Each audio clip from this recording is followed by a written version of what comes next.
Olá, queridos cashbackers! Sejam muito bem-vindos a mais um Cashback Hype. Eu sou Edu Schneider e hoje nós vamos voltar ao ano de 1969 para falar de um filme que eu adoro, Butch Cassidy. E aí é curioso, né? Porque no Brasil a gente sempre, alonga os títulos, aqui a gente reduziu.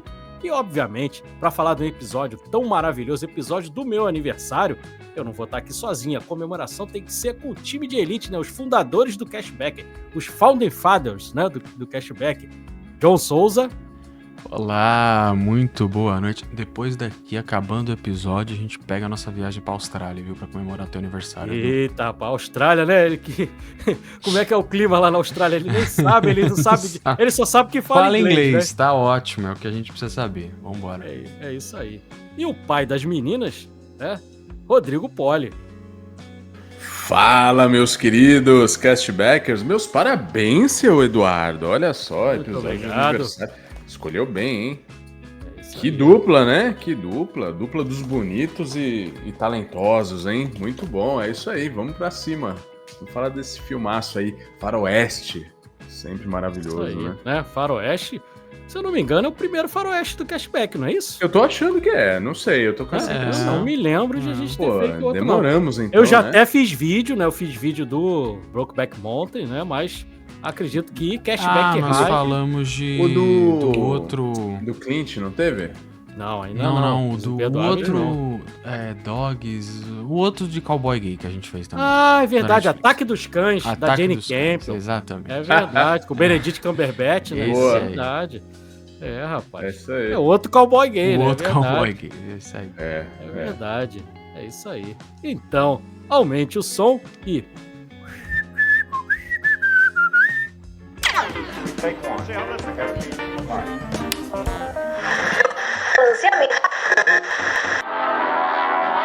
Está no ar, Castback. Lembramos a todos que iremos revelar o desfecho da obra, o famoso spoiler.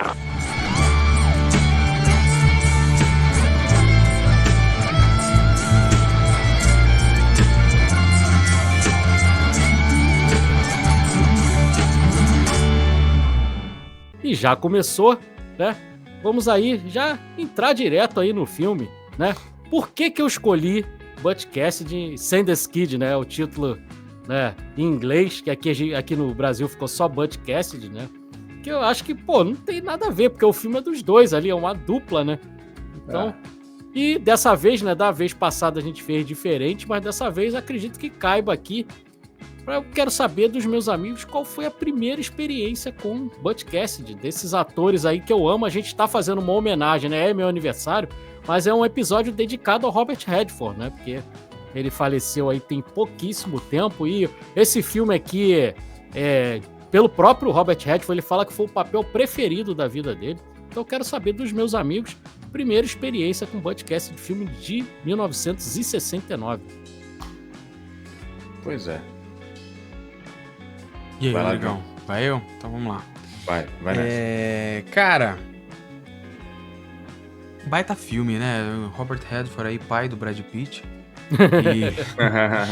E pra te ser sincero, a primeira vez que eu assisti esse filme foi essa semana, cara. Foi pra gravar. Ó, que Porque bacana. eu já tinha visto pedaços, porque ele passava algumas vezes no TCM, aqueles canais de filme mais antigos, né? Isso. E eu já tinha visto alguns pedaços, mas nunca sentado pra assistir ele ao todo. Inclusive, é uma coisa muito interessante, isso eu tenho certeza, eu nunca tinha assistido a parte da Bolívia inteira. Então, todos os trechos do filme que eu vi foram só a primeira metade, o que é interessante porque é um filme relativamente curto, é um filme de 1h50, né? Não é aquele filme de 2h30 e tal. É um filme bem Bem encurtado. chutinho, né? Exatamente. E desse pouco filme eu só tinha visto a primeira metade. Assisti, gostei bastante, eu já gostava da primeira metade. Vendo tudo, o enredo certinho, todos os pontos, eu acho um roteiro muito bem feito, apesar de algumas coisas que a gente vai comentar mais pra frente, mas assim, é aula de você demonstrar carisma nos personagens, sabe? E é claro que a gente tem o fator de dois excelentes atores, né? Mas o próprio enredo consegue te criar personagens extremamente carismáticos. Assim, as situações que eles são colocadas, a camaradagem, sabe? Tudo que é apresentado, a rotina deles, te faz gostar muito deles. Aí você ainda põe duas pessoas extremamente carismáticas e bonitas, igual eles, aí fica melhor ainda, cara. Baita filme. E você, meu amigo Rodrigo? Cara, a minha primeira vez foi realmente... Eu não me recordo agora se foi TCM ou se foi Telecine Cult, né? Foi um dos dois aí. Já tem um bom tempo, na verdade. E eu sempre gostei de filme de faroeste e tal. Bang Bang, né? Vamos falar Bang Bang. A gente falava Bang Bang, né? Bang Bang. Conta do meu pai. Meu pai é muito fã, né, cara? Juliano Gema, tal. Trinity, né? Trinity, maravilhoso. E... Só que acho que dessa vez eu assisti, sabe, prestando mais atenção, até porque fazia muito tempo que eu não vi esse filme.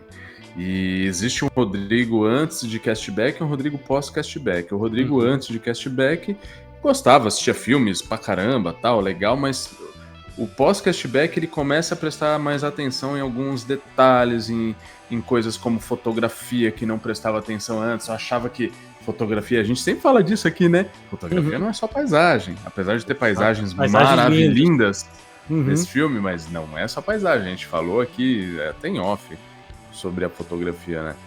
Então eu acho esse filme ele muito bem elaborado e tem muito bang bang que é legal, mas tem muito bang bang que é raso ali, né? Esse não. Esse é um bang bang que tem um background bacana, que tem um roteiro muito bom, como o John mesmo disse, e é engraçadíssimo, tem muito humor, né? A cena que eles estão na Bolívia, eles estão tentando assaltar quase com o papelzinho no bolso ali, é maravilhoso. Bom demais. É maravilhoso, cara. Que filme bom. A primeira vez que eu assisti foi no nosso queridíssimo Corujão, né, lá da Rede Globo. Corujão é que, cara, a galera da minha geração, aí eu que tô chegando nos 50, é meu último aniversário antes de completar meio século, eu fiz aí 49 anos. Então a minha geração, cara, foi forjada pela locadora, né? Muita coisa da locadora e muita coisa do Corujão, cara. E esse filme foi o primeiro filme que eu assisti da dupla. Tanto do Paul Newman quanto do Robert Redford. Fiquei encantado por aqueles dois caras, carismáticos até, né? Dizer chega, cara. E aí fui procurar outras coisas. Aí dei sorte que o filme seguinte que eu vi do Robert Redford foi Todos os Homens do Presidente, né? Que é um dos maiores filmes aí, que inclusive tem Cashback Hype, dos mais poderosos aí que a gente fez, né? Com muita informação.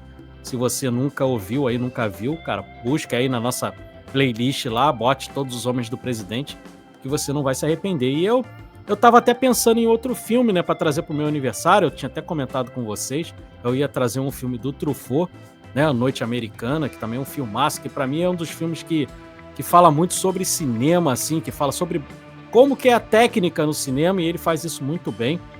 E é engraçado que eu não trouxe, né, o filme do Truffaut, trouxe o Butch Cassidy, e é engraçado que ele se assemelha muito a um filme feito 7 anos antes, em 1962, chamado Jules and Jim. Ele se assemelha muito, tem essa coisa dessa amizade, um trio de amizade, que lá no filme tem. Eu acho até o filme do Truffaut um pouco melhor, né? Mas os dois filmes se assemelham muito, e é um filme que tem bastidores assim sensacionais. A gente vai falar muita coisa aqui sobre bastidores. Inclusive, era um filme, a gente está falando de dupla carismática. Na época, o Robert Redford não era conhecido, né? Era um ator ali que estava começando ali, né, a carreira dele, né? E aí o Paul Newman que brigou para ele ficar, mas a primeira escolha do estúdio seria Paul Newman e Steve McQueen, né? De Fugindo do Inferno, de Bullet, né? Também, né? Total, só que aí teve um problema, eram dois mega atores e mega galãs. E aí, por que não rolou a parceria? Eles não conseguiram chegar num acordo. Aí você vê, meus amigos, eles não conseguiram chegar num acordo de qual nome apareceria primeiro, porque o nome dos dois apareceria antes do título do filme. E aí, eles não conseguiram chegar num acordo, ele desistiu. E o filme, como é que o filme se chamaria? Ele seria o inverso. O nome do filme seria Sundance Kid e Butch Cassidy. Por quê? Porque quem faria o Sundance Kid seria o Paul Newman, e quem faria o Butch Cassidy seria o Robert Redford.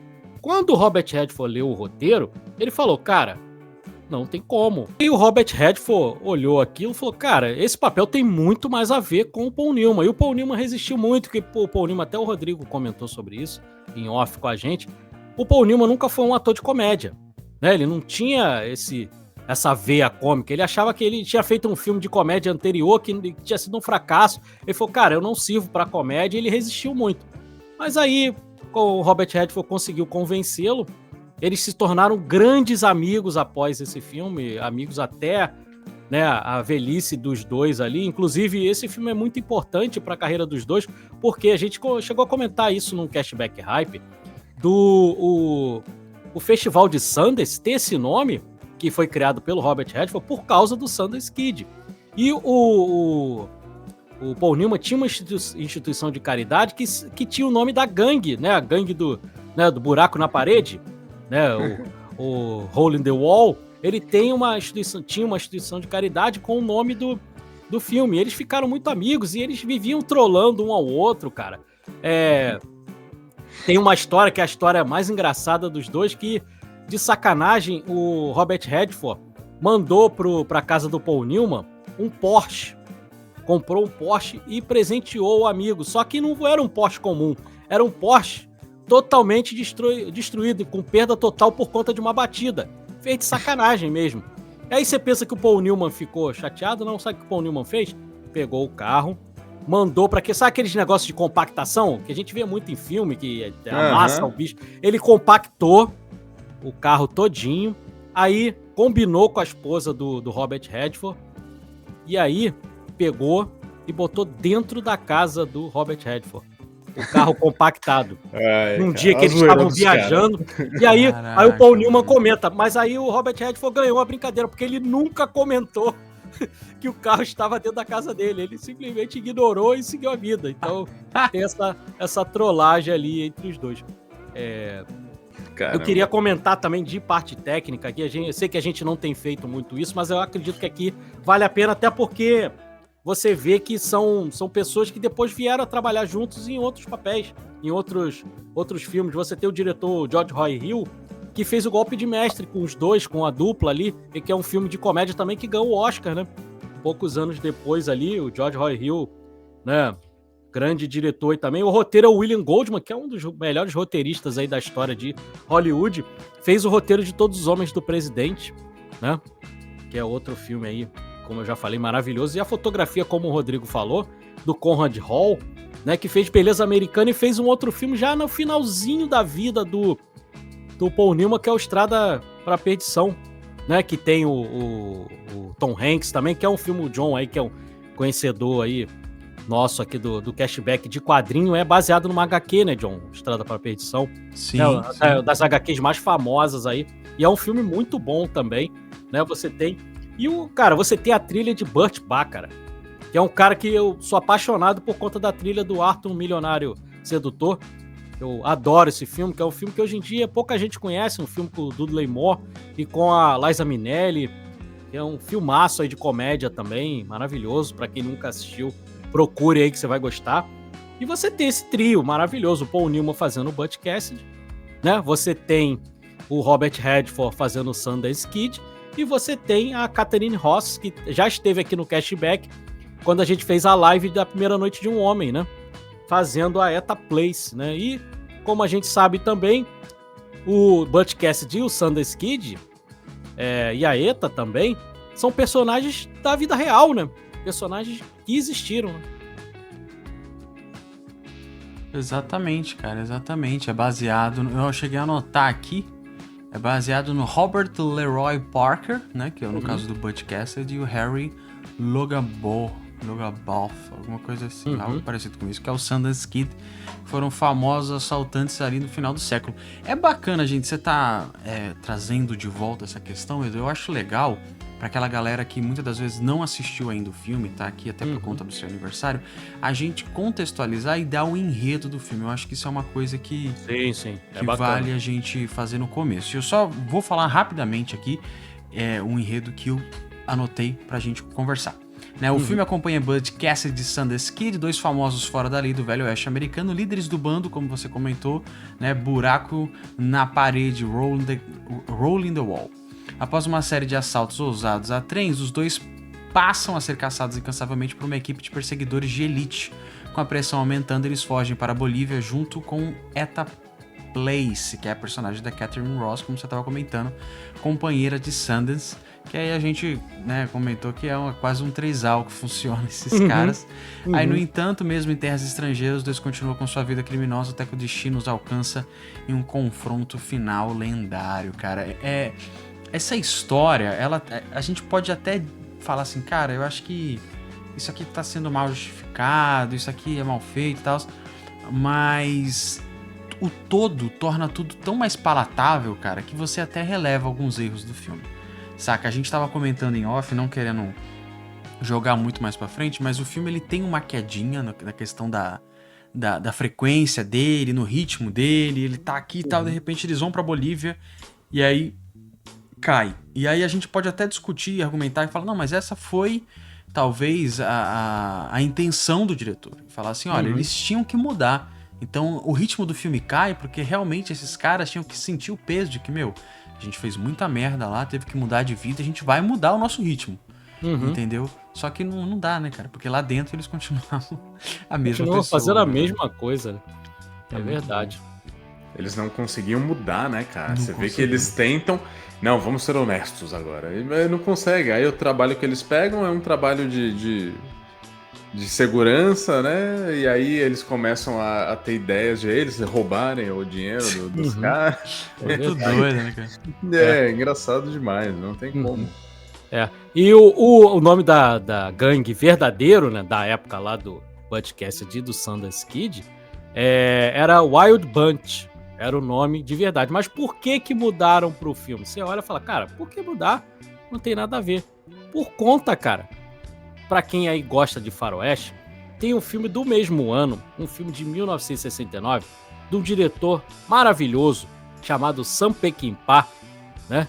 Que fez um filme chamado Wild Bunch, que aqui no Brasil ganhou o título de Meu Ódio Será Tua Herança, né? Que é um dos maiores clássicos da história do faroeste. É um filmaço, pra quem nunca viu, mas é um filme muito mais duro, né? Um faroeste mais das antigas ali. Pra quem não viu a filmografia aí do Sam Peckinpah também, eu aconselho aí a buscar, porque era um baita de um diretor ali também. E aí eles tiveram que mudar o nome pra não confundir com o filme do Sam Peckinpah. E aí virou, né, o nome do Buraco na Parede ali. Então, tem essa justificativa ali que eu acho sensacional. E a questão do... né, eu pesquisei muito para fazer esse episódio e tal, e aí eu vi uma entrevista da Catherine Ross reclamando do diretor, do George Roy Hill, falando que ele era muito chato, que adorava quando ele não...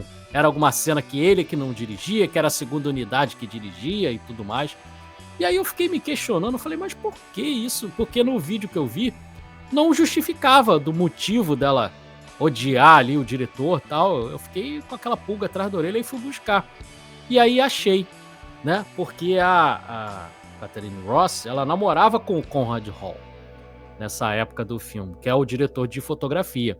E aí tem essa cena famosa que a gente vai comentar aqui da explosão do trem, né? Que a gente aqui que joga videogame, né, John? Rodrigo também. Não lembra muito ali o comecinho do Red Dead Redemption 2? Que tem a coisa deles assaltarem trem e serem perseguidos por um milionário que bota gente contratada pra pegá-lo, né? Lembra muito ali, com toda certeza o cara que fez o Red Dead Redemption 2, ele é fã do Butch Cassidy. Com toda certeza. Não tem como, né? E aí quando faz aquela cena da explosão, se você observar bem, eu até observei e vi a mudança de câmera ali. Você tem 5 câmeras nessa cena ali. E aí, só que nessas 5 câmeras só tinham 4 operadores. Uma ia ficar sem ninguém ali. E aí a Catherine Ross, que se interessava muito ali pela coisa da fotografia, até por conta do namorado dela da época, ela falou, cara, eu posso ficar numa dessas câmeras aqui? Ele, não, beleza. Quem tava dirigindo essa cena era o diretor de fotografia. Quando o George Roy Hill chegou no set e viu quem tava manuseando a câmera, não era um cinegrafista ali, mas era a Catherine Ross, ele explodiu, ficou putaço, e ele falou pra Catherine Ross, falou, olha só, eu não quero mais isso aqui, e você agora está proibida de entrar no set de filmagem se for alguma cena que não seja sua. Caraca. Ô, louco. Ela ficou puta da vida, obviamente, com toda razão.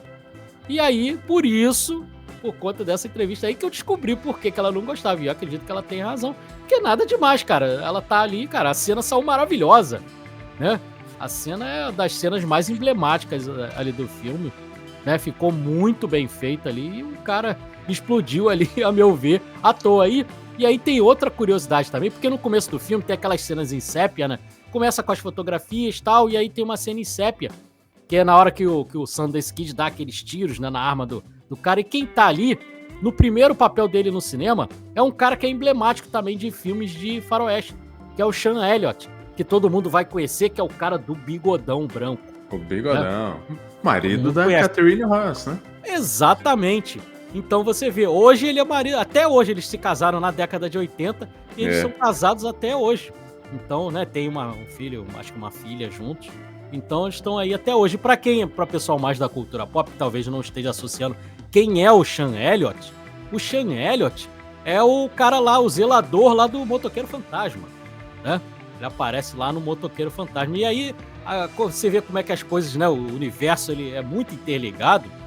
Quando a gente fez o Ataque dos Cães, e a Jane Campion acabou ganhando o Oscar de direção, não ganhou o Oscar de melhor filme, né? Acabou ganhando lá o Coda, naquela época lá, e acredito até injustamente. Mas o Sean Elliott foi um dos caras que criticaram, assim, até dizer chega o Ataque dos Cães, porque era um faroeste dirigido por uma mulher e mostrando um cowboy gay. Então ele era revoltado com isso e tal. Eu acredito que se o John Wayne fosse vivo também ficaria revoltado, porque John Wayne também era outro machão também, chato pra cacete também.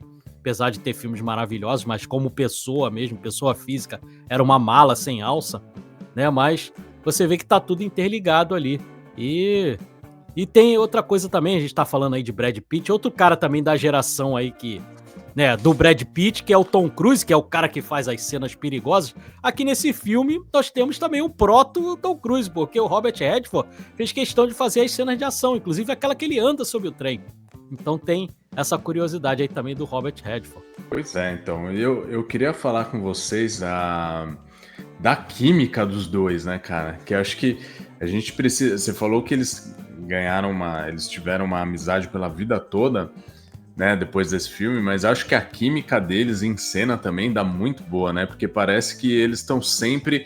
Um complementa o outro ali, né, cara? Até na hora que eles sabem que já não vai dar mais certo, que não adianta nada, mas eles estão falando ali entre eles como se, tipo, tá, e daqui a gente vai pra onde? Como é que a gente vai fazer e tal? E, tipo, dá uma leveza aquela cena, porque você sabe o que vai acontecer. Você fala, cara, não tem o que fazer mais ali, né? Tanto que eles estão na emboscada ali, né? Eu adiantei pra caramba aqui, mas enfim. Mas é porque... volta, não tem problema. Mas é porque, cara, eu acho que essa cena é tão emblemática pela química dos dois ali em cena, né? E aí, claro, com a Catherine Ross também, eu acho que dá uma química perfeita entre os três. Mas é muito legal essa química e essa questão também do... É quase um road movie a cavalo, né? Esse filme, né? Porque ele fica ali o tempo inteiro... Eles fugindo pelo deserto e tal, ali. É uma amálgama, né, Rodrigo? É uma amálgama de um road movie a cavalo e você tem, cara, um buddy movie. Porque, cara, se você botar num ambiente policial, é um filme de dois parceiros, né? Que você vê no Máquina Mortífera e diversos outros filmes. Isso que o Rodrigo tá falando tem total sentido, porque a sensação que passa é que eles eram grandes amigos e gravaram esse filme. Não é que eles gravaram esse filme e se tornaram do espaço, né? É um cowboy do espaço. É bizarro. Isso, e a gente tá comentando tanto sobre esses aspectos do filme, e eu acho legal a gente mencionar também que esse filme, o grande fator para ele fazer muito sucesso na época, e ele foi um filme de grande sucesso, é por ele ser algo completo. Hoje em dia é algo completamente normal você ter esse lado, o vilão charmoso, né, o bandidinho charmoso e tal. Mas naquela época não era muito comum você ter, né, um filme, principalmente do faroeste, em que você não tinha o homem da lei sendo o protagonista. Na verdade, você tem o cara anti-lei, né? O ladrão, é o cara que sorrupia. Claro que, e eles fazem isso muito bem, o Butch Cassidy e o Sundance não são bandido de latrocínio, entendeu? Eles não matam e pegam dinheiro, não. Eles são aqueles bandidinhos legais, bandidinho com um código moral, né? E eles têm toda essa coisa. Tem a questão do humor aliado à bandidagem, que você também não tinha isso muito. Tu tem, cara, a trilha sonora, que é muito bacana e é muito mais leve. Não é quando você olha, principalmente quando a gente escuta o Raindrops Keep Falling on My Head, né? Que ficou popular na minha geração por conta do Homem-Aranha 2 e da cena lá da caminhada.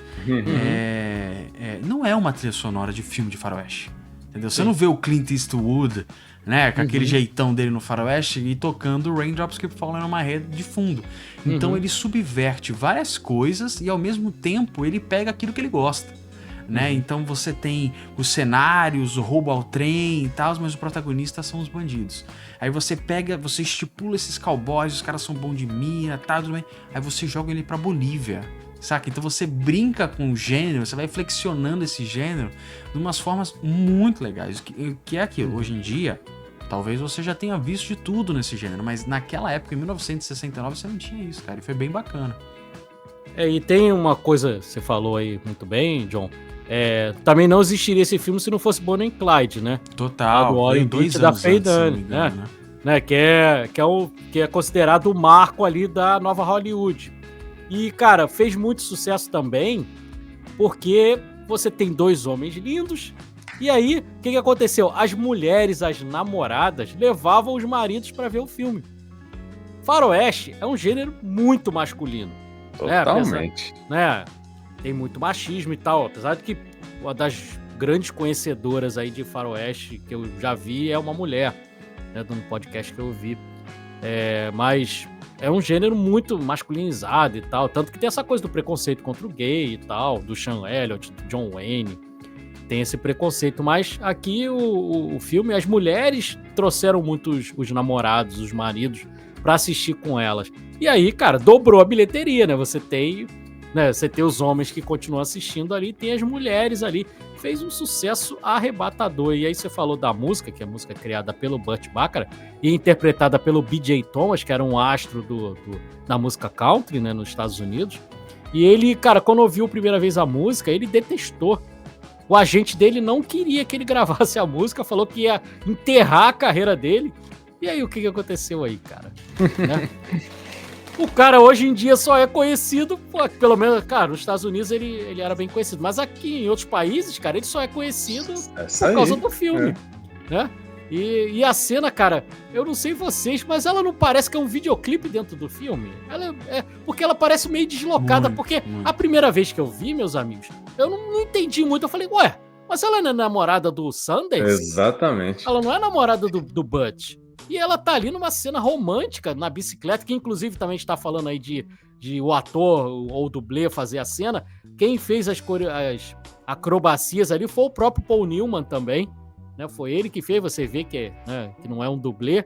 E aí parece um videoclipe dentro do filme, cara, é muito interessante. E aí eu fico vendo o Brian De Palma, que é um diretor maneirista também, você vê lá no dublê de corpo e tal, tem uma cena também que é dentro de uma boate e tal, que parece que é deslocada do filme. Eu fico pensando, cara, esse filme inspirou muita coisa que veio depois, cara, porque ele é um videoclipe dentro do filme. Você fica olhando, e aí a impressão que passa, até comentei com o John e com o Rodrigo em off, a impressão que passa é que, cara, se esse filme fosse feito hoje em dia, talvez nem tivesse a mulher, seria um romance entre os dois mesmo, porque você viu em determinado momento cuidando do ferimento do outro e tal, você vê que, cara, é uma coisa quase sexual ali, e tem uma coisa de trisal ali mesmo. Ela é namorada do Sanders, mas você vê que ela tem também ela até comenta isso, tem uma insinuação bem explícita, que ela fala assim, cara, Butch, se eu tivesse te conhecido primeiro, eu seria sua namorada e não namorada do Sanders, né? Então, e você vê que o Sanders não tem ciúme, ele chega na varanda, ele comenta assim, faz uma brincadeira e volta pro quarto e tal. Não tem aquela coisa do ciúme, então é um trisal ali entre eles. E é interessante também porque a personagem foi mudada, porque na realidade a Eta era prostituta na vida real, não uma professora, mas casou muito bem com o roteiro, até pra ter aquela cena que o Rodrigo falou do espanhol, cara, né? Porque aí casa muito bem, porque ela como professora, ela ensinando pra eles o espanhol ali, é divertidíssimo. A cena é divertidíssima, essa cena da bike aí, que é como se fosse um clipe, a hora que ele cai no curral do touro ali, né, cara? Uhum. É muito bom, né? Que aí ele manda um beijinho pro touro, o touro fica brabo e corre atrás dele, aí ele levanta rapidinho, pega ela, vamos embora. Né? Eu jurava, da primeira vez que eu assisti, eu jurava que ela fosse irmã dele. Eu pensava, ela deve ser irmã, por isso que eles têm uma ligação tão forte. O amigo é namorado da irmã dele, tá tudo em família mesmo. Mas aí depois eu falei, rapaz, não é não. Né? Aí fica uma sensação meio realmente. Mas é porque o Butch, ele é muito mulherengo, né? Você vê, ele tá ali, ele tá fugindo. E ele já pega, não, vamos lá pro quarto, vem cá. Ele leva a mulher lá pro quarto, né? Ele é muito. Então, assim, não dá. O outro é mais tranquilão, que quer ter relação é com ele. O negócio dele é ser bem mulherengo mesmo. Por isso que eu acho que não daria certo entre os dois apenas. Sim. Essa cena, você tava comentando da montagem de clipe, Edu. Outro filme também muito clássico que usa isso também é o Corra que a Polícia Vem Aí, né? Também. Que ele tem sempre aquela montagem. Eu lembrei agora porque o novo também tem essa montagem dentro dele. E com um boneco lá de neve bem bizarro, que vira filme de terror do nada. Mas eles zoam isso, né, cara? E realmente é muito bacana essa montagem, toda essa cena, essa coisa meio off, porque ela te tira um pouco de toda a perseguição, né? De toda a questão que eles estão... A pressão que eles estão passando ali. Muito bacana. Outra cena que eu gosto também, cara, que é muito bem feita, assim, é aquele pulo que eles dão pra entrar no rio, assim, pra meio que tirar o cheiro, né, do como é que é? Do índio, do Apache que tá seguindo eles lá, cara. É o Baltimore. Isso. Ele começa a gritar, e aí eles pulam, tipo, não vamos pensar em nada, não, vamos pular aí, já era. E eles caem na água ali com pulo imenso, né? A gente tem um jogo de câmera muito legal ali. Sim, é muito bem feito.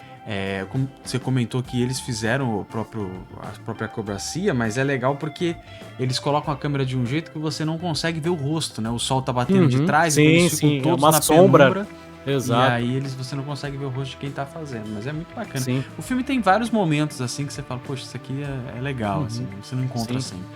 É um filme de 1969, né? Como a gente falou, cara, né? Filmado em Panavision ali. Mais uma vez, não tem jeito. Um dia a gente tem que fazer uma camiseta falando. E a película do filme, né? A gente tem que falar sobre isso. A granulação ali é maravilhosa. E, cara, eu e Rodrigo fizemos um episódio, né, Rodrigo? Do Fugitivo, que também tem um salto, né? Quase que numa catarata ali, numa represa e tal. Cara, é muito mais mal feito do que o Butch Cassidy, cara. Sim. Parece um nossa. bonecão caindo lá embaixo, cara. E aqui é não. perfeito, cara. Aqui, como o John falou, Com certeza. é muito bem feito. Você não tem essa transição ali, é muito bem criada ali, né? A gente tem algumas críticas à edição do filme, mas mais em questão de ritmo, não em questão de transição de cena, que a transição de cena é maravilhosa ali na maioria das vezes. A gente tem que comentar, né? A gente, como o Rodrigo falou, a gente vai lá na frente e volta. Mas, cara, quando eles saem pra Nova York, que aí o filme é todo em fotomontagem, ele passa pra toda uma fotomontagem em sépia, aí me lembrou, pra quem nunca assistiu, assista, tem no YouTube completo um curta-metragem, que é todo feito em fotomontagem, que eu acho sensacional, que é o La GT, que inspirou, é um curta que inspirou os 12 Macacos. A gente tá falando de Brad Pitt aí, né? O filme com o Bruce Willis, né? Então, assista o La GT, que é um filme todo feito em fotomontagem.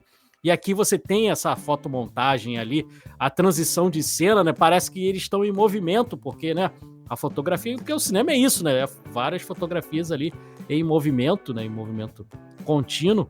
E aí, cara, quando ele faz a transição pro volta ao filme ali, sai da fotomontagem e vai pro filme em si, ele tá tudo em sépia, ele passa pro colorido e a transição, cara, é um show do jeito que é feito, cara. É um show ali, eu fiquei embasbacado ali, eu não sei vocês. Com toda certeza, eu acho muito legal isso, cara. Porque você vê que a gente tá falando de um filme de 69 e a gente tem essas variações, né? Isso não era tão comum pra época, né? A gente hoje tá super acostumado com essas coisas, com linguagens diferentes, com animação no meio do filme, com animação contracenando com um ser humano. A gente tem muita coisa diferente hoje em dia, né? Hoje em dia, pô, tem coisas de anos 80, 90 pra cá. Mas, pô, se você pensar que é um filme de 69, né? É exatamente isso que você falou. Tem a cena do fugitivo lá que é de 93 e não é tão bem feita como essa de um filme que é muito anterior, né, cara? Pra ver como esse filme ele é todo redondinho, né? Enfim, a gente fica até meio suspeito, né, pra falar. E é legal que, assim, esses caras que perseguem eles têm até alguns nomes, assim, mas a gente nunca sabe quem são, né? Nem aí, a gente né? não vê esses caras, né? O mais interessante é isso, você não sabe como esses caras são. Eles só são uma grande ameaça e você fica vendo eles de longe, assim, você fica na perspectiva deles, assim, ó, os caras estão vindo. Aí à noite, pô, eles estão com tochas, ó lá. Ih, eles não caíram no nosso... Na nossa cilada aí que a gente armou, tal, mas você nunca sabe como esses caras são, não tem um embate entre eles. Parece uma ameaça fantasma, sei lá, cara. E mesmo lá no final, que, pô, é a polícia, o exército boliviano, tá todo mundo atrás deles lá, eles estão ferrados lá, e eles estão ainda falando, mas será que o cara tá aí? Né? É o cara que tá aí? Acho que não é o cara. Então tá tranquilo, pô. Eles estão ali ainda falando dessa ameaça que a gente não conhece e nem vai conhecer. É a maior preocupação. E você sabe, Rodrigo, que o diretor explicou, né, porque essa cena, porque no final não mostra eles morrendo, né? Você tem aquele corte e tal, que inclusive é maravilhoso. Nós tivemos uma referência recente disso no Ruptura. No final da segunda temporada de Ruptura você tem esse congelamento, bem Butch Cassidy. E foi revelado que tanto os policiais ali, né, os representantes da lei dos Estados Unidos e os bolivianos queriam, na verdade, era falar pro Butch Cassidy e pro Sundance Kid que eles podiam assinar o Cashback Gold, cara. Olha que loucura. Rapaz. Todo a momento dupla era só perfeita. isso. Paul Newman, Robert Redford, você e Cashback Gold. Olha aí, cara. É maravilhoso, cara. Algo tão simples, né? Por apenas R$5 por mês, sabe? Você pode assinar, fazer parte do melhor grupo do Telegram, né? Você entrar em acesso antecipado com os filmes que a gente comenta lá, as cabines que a gente participa, os trailers que recebemos adiantado, né? Você pode, no momento que você assina o Cashback e entrar no nosso grupo, você pode escolher qual filme a gente vai gravar, né? Você escolhe, tem esse poder, né, de escolher os filmes, você interage com a nossa comunidade. São tantas coisas boas que infelizmente o Butch Cassidy e o Sundance Kid ficaram fugindo, cara, mas eram oportunidades incríveis assim, né, Edu? Exatamente, pô, e é fácil assinar, cara, só ir lá no catarse.me/cashback, você assina lá, é uma assinatura recorrente, vai te cobrar todo mês, a partir de R$5, como o John falou, né, e você... assinando, você já participa ali do nosso grupo, escolhe o episódio, fica feliz. Você tem que fazer pelo cartão de crédito ou pelo boleto. Aí sempre aquele questionamento, né, que a gente sempre fala por conta da audiência rotativa. Edu, mas eu não tenho cartão, não quero pagar por boleto, eu não quero pagar todo mês, eu tenho dinheiro esse mês. Quero ajudar. Tem como? Tem como. Só fazer o nosso Pix lá, pcashback@gmail.com. Você pode fazer o valor que você quiser, só frisando que para você se transformar num Cashbacker Gold é a partir de R$5. Menos que isso, você está ajudando a gente, vai ser de muito bom grado, mas para participar do grupo é a partir de R$5. Mas você pode mandar mais também. Fiz aniversário aí na terça-feira. Por favor. Né? Anteontem, né? Terça-feira. Se você quiser também fazer um Pix aí para ajudar aí, né? Porque eu tive meus gastos aí do meu aniversário, né? A gente vai jantar fora e tal. Se quiser dar aquela moral para mim aí também, eu não vou reclamar, né? Então, fica aí a dica aí também para quem quiser aí patrocinar o meu jantar que já está, né, degustado. Mas, brincadeiras à parte aí, ajude a gente aí, porque, né, a gente quer cada vez mais ter mais tempo para trazer mais conteúdo para vocês. E para ter mais tempo, a gente precisa ter um retorno financeiro. Porque nós três aqui temos, né, nosso ofício, a gente tem família aqui, todo mundo, né, eu e o Rodrigo temos filhos, o John acabou de casar, tá, né, tem a casa dele lá com a esposa, então tem, né, tem suas despesas aí, e a gente precisa, cara, monetizar isso aqui cada vez mais, para, quem sabe, no futuro aí se dedicar 100% ao cashback. Nossa, que sonho, hein? ninguém segura, porque aí a gente vai, cara, produzir conteúdo pra caramba, conteúdo bacana. A gente vai lá atrás, vai na frente, né? Fala de filmes bons. Rapaz, Lá ele. Sem nenhuma conotação sexual, por favor. Mas, cara, vai trazer bastante coisa bacana aí, né, pra vocês. E muito filme bom aí. Vamos fazer ao vivo, juntos. Ao vivo, live. Vem pra São Paulo, vamos fazer aqui, Edu, isso aí. dia. Vamos pro Rio fazer lá no Santa a gente Teresa. faz na casa do Edu, Pô, faz na casa do Rodrigo. Você prefere começar a discussão por frente ou por trás, ô Rodrigo? Eita, Isso. daqui a pouco vai o café no coador, vai Sei começar lá. a ficar esquisito isso aí. Sei lá, meu. A pessoa, vou deixar claro que nem café eu bebo. Então, tudo bem. Não tá o café, não. Nem no coador, nem em lugar nenhum. Discussão do filme, Mas no poxa. carnaval você torce pra Mangueira, no carnaval, né? Não, eu sou... Você não vê a Como é que eu Mangueira sou- ensinar, então? Pior que se, porra, a Mangueira eu não vejo Porra. não, mas vejo outra coisa que, porra, também não vai ficar legal, que é o Salgueiro, né? Então, Mangueira, Salgueiro, não vai ser Pô, bacana. Salgueiro eu gosto, Edu.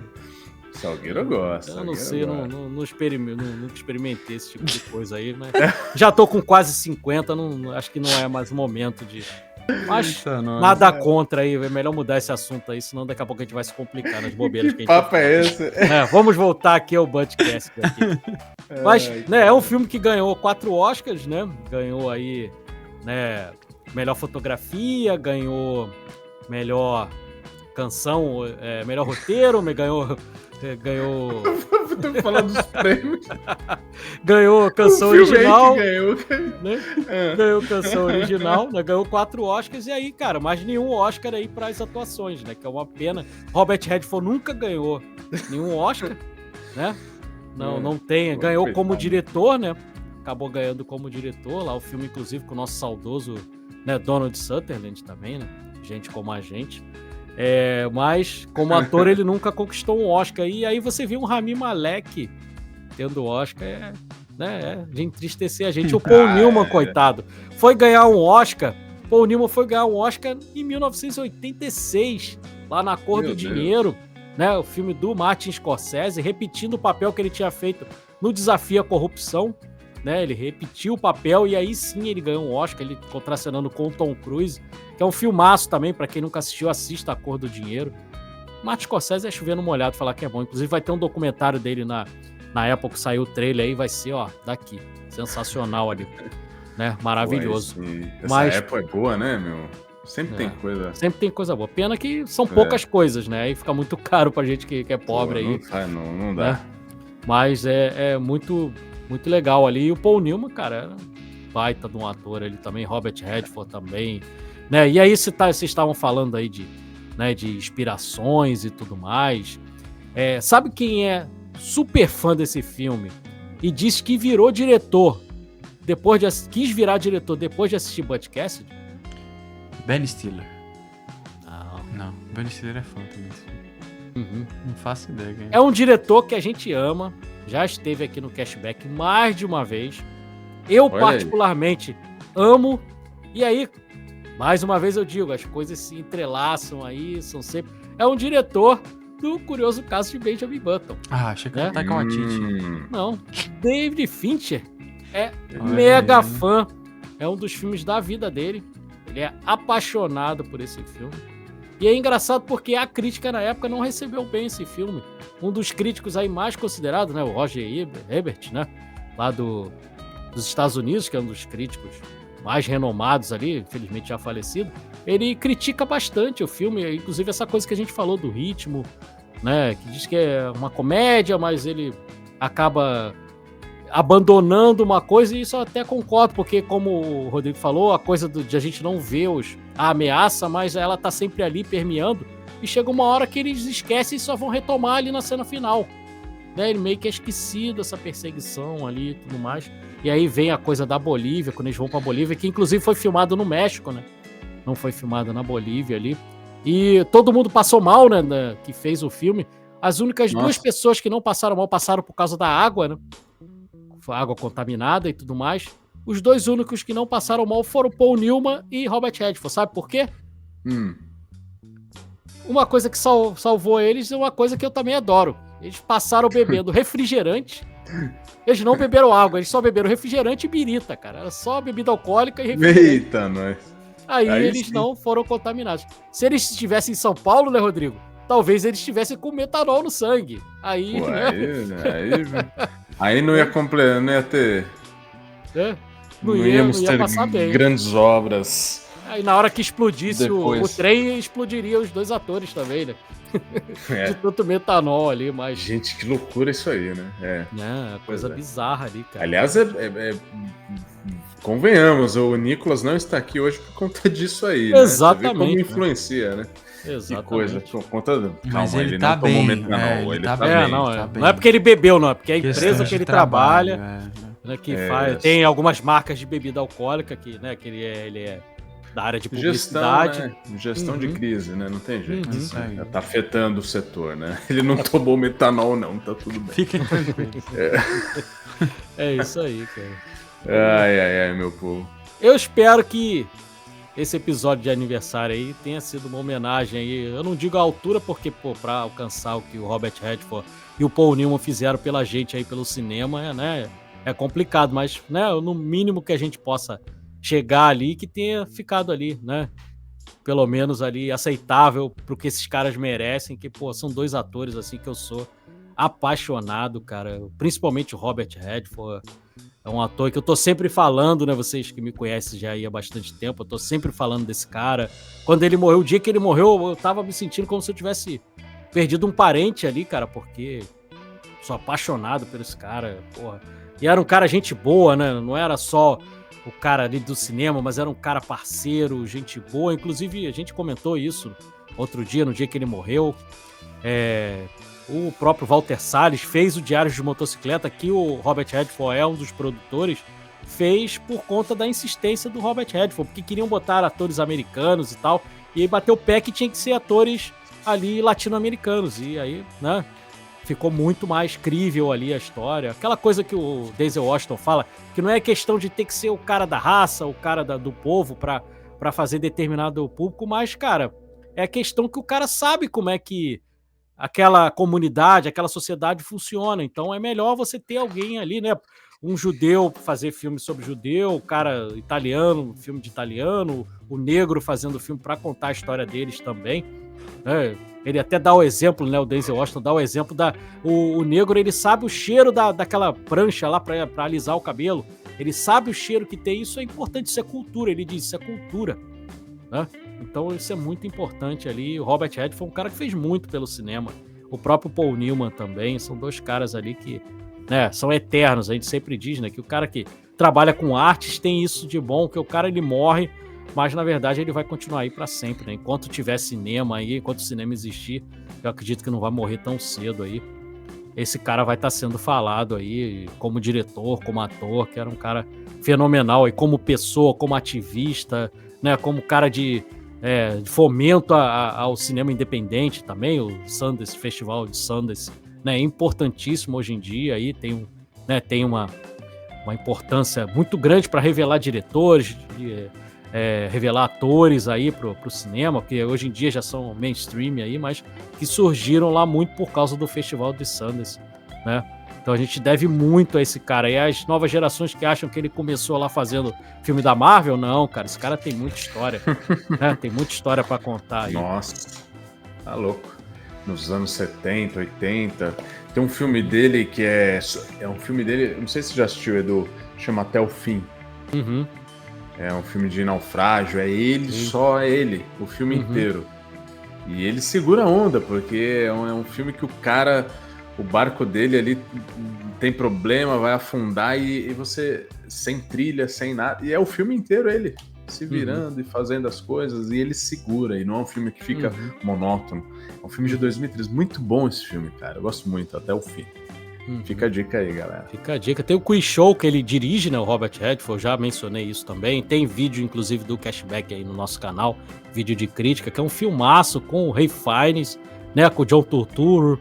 A gente falou aí no episódio passado, do As Torres Gêmeas, tem o irmão do John Turturro lá fazendo o filme também. Aqui nesse Quiz Show é maravilhoso também o filme. Inclusive tem a gente falou do Scorsese aí, tem o Scorsese como ator no filme, Ele faz o dono da Geritrol, né? Que é a empresa lá que patrocina o programa no filme lá. Né, que é tipo um Biotônico Fontoura, mais ou menos, aqui trazendo pro Brasil. Né, e tem lá a atuação magistral lá do Scorsese. Scorsese é bom ator também, a gente viu agora aí no The Studio, né? Ele fazendo uma pequena atuação, mas arrebenta ali também. Né? Então, fica aí, tem vários filmes aí maravilhosos. Né? Sim. E de Paul Newman a gente tem que trazer um dia Rebeldia Indomável, hein? Bom demais. Filmão, hein? É isso aí. Tem muita coisa boa pra gente trazer. Tem que fazer um festival Trinity aí, Rodrigo, também. Pelo amor de Deus, demorou, né? Pra gente fazer um Trinity, né? Tem que fazer da dupla, né? Buddy Spencer e Terence Hill, tem que fazer da dupla. Maravilhoso. A gente falando de dupla aí, né, Rodrigo? Falamos de dupla hoje, cara. Essa dupla aí também é lendária, cara. Terence Hill ainda vivo, o Bud Spencer infelizmente já foi, mas tem uma relação muito íntima com o Brasil, o Bud Spencer, que a gente vai falar no episódio. É isso aí. É isso Bastante coisa aí. Se inscreve no canal aí, porque a gente vai trazer esse filme. Ou vira Castbacker Gold e fala, ó, semana que vem vocês vão falar disso aí. É isso aí. A gente faz. A gente abriu as portas aí pro Faroeste, já tínhamos falado lá atrás, lá no comecinho do Cashback, voltamos a falar hoje. Mas fica a porteira aberta aí pra gente trazer os Imperdoáveis, trazer filmes, né, do John Ford, né, os filmes do John Wayne aí, junto com o John Wayne. Tem muita coisa, hein? Né, o próprio Sam Peckinpah, né, tem filmes maravilhosos aí pra gente trazer. Tem Sérgio Leone, né, Sérgio Leone a gente nunca trouxe, a gente nunca trouxe aqui no Cashback. Tá louco. Né? Tá na hora de trazer um Sérgio Leone, trazer uma trilha do Morricone. Ele pena que não pode tocar a trilha, né, porque senão a gente leva uma bandeira vermelha aí, mas, cara, imagina fazer um episódio regado à trilha do Morricone, como foi a...